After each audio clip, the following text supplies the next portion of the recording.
here, so we're just going to let it pass. And this is actually a very common thing here. This is their natural ecosystem. So it is actually crossing over from Mullet Pond, which is slightly brackish water, and going back to Mallet Pond, this is completely fresh water. And this looks like, a younger gator. How old would you say this gator might be? I mean, it's hard to say for sure. I mean, it's not a baby. It may be in the 8 to 10 year range. Wow. But so they're very small when they first hatch out, and they don't grow as fast here as they would say in Florida. In Florida, because you have the warmer winters, they can be active and feeding all year long. They can't do that.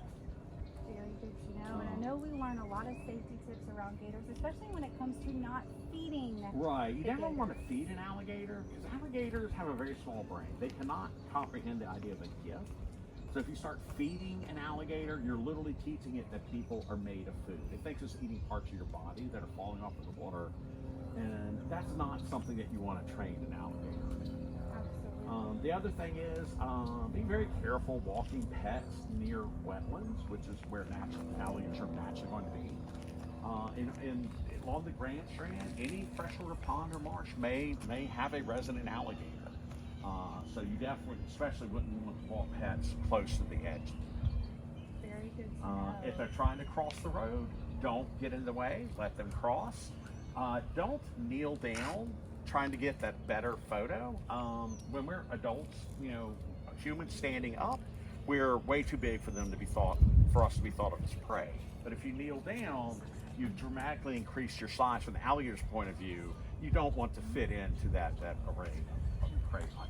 You certainly don't. And this guy looks like he's joining his friend over here. You can see another gator here. Right. So there are an abundance of alligators in this particular impoundment. And the other thing that's very interesting, if you can see this island out here, and then there's another one that's close to the shore, a little peninsula of land.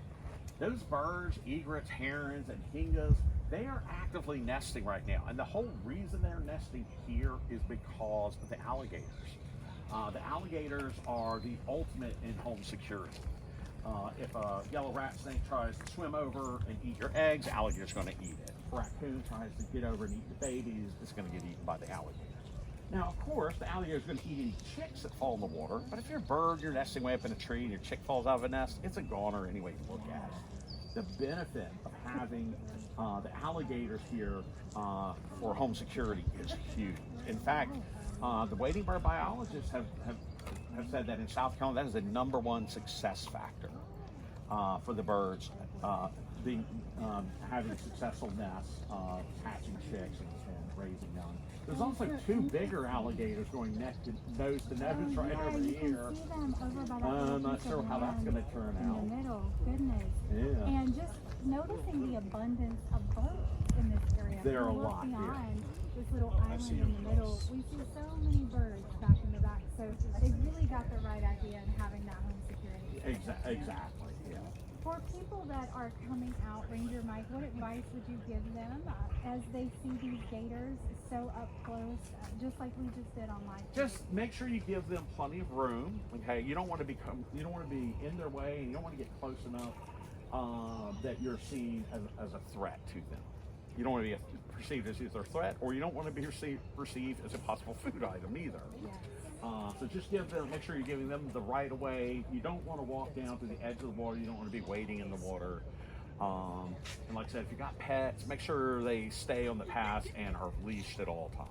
Very good advice, Ranger Mike. Thank you so much for taking us through it. So interesting to see here live with you guys, and you don't want to go anywhere. When we come back, we're introducing you to a snake friend. You can see at the Nature Center. We'll be right back after this.